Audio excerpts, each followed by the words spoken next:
L'invité Osmose, les parfumeurs. Invité 2 sur 5, Émilie Copperman. Créatrice amoureuse des senteurs, qui dès 13 ans a su quelle était sa vocation, voilà plus de 20 ans qu'Émilie Copperman cultive son approche décalée des codes traditionnels des parfums masculins et féminins. C'est elle qui se cache derrière l'eau de la Lique, Black Excess for Her de Paco Rabanne et la collection Esprit Cologne qu'elle signe pour The Different Company. Au sein de la société Simrise, où elle officie, elle apprécie de s'enrichir au contact de ses confrères, tels Jean-Claude Hélénin, parfumeur d'Hermès. Être parfumeur, explique-t-elle, c'est assumer sa personnalité, croire en ses convictions et travailler son relâche, mais surtout, un vrai plaisir. Mon métier, c'est un plaisir au quotidien. Pour moi, c'est un jeu. Il y a des gens qui adorent chanter, d'autres qui adorent écrire. Moi, c'est sentir. Et donc, c'est d'écrire des formules et de voir le résultat.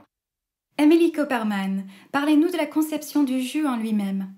Le parfum, c'est vraiment une émotion.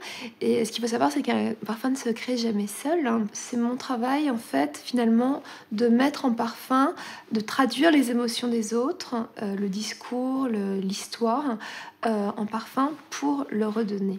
Et puis le résultat est souvent déroutant parce que c'était pas forcément ce à quoi je m'attendais. Et puis finalement, voilà, c'est quand même ma création, mais je l'ai partagée avec beaucoup de personnes. Voilà. Donc il y a quelque chose de très satisfaisant dedans.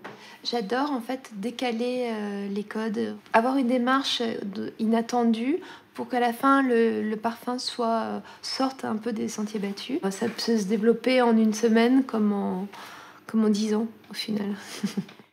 Vous êtes très attaché à un aspect de votre travail. Lequel ? L'aspect que je retiens le plus, c'est ce côté émotionnel, relationnel, harmonieux avec les gens avec qui on travaille. Par exemple, je peux faire un accord, mais en fait, ce qui va vraiment m'inspirer, c'est le ressenti des gens quand ils vont sentir cet accord. Qu'est-ce qu'ils vont me dire ? Qu'est-ce que je pourrais en rapporter ? Le faire sentir à la marque. Il y a tout un input qui est hyper important. La source d'inspiration, c'est tout d'abord quelque chose d'émotionnel à travers les gens avec qui je travaille et pour qui je les crée. Mais quel effet cela fait-il lorsque l'on reconnaît sa propre création portée par quelqu'un ? De voir une personne qui porte mon parfum, c'est toujours un cadeau en fait qu'on me fait.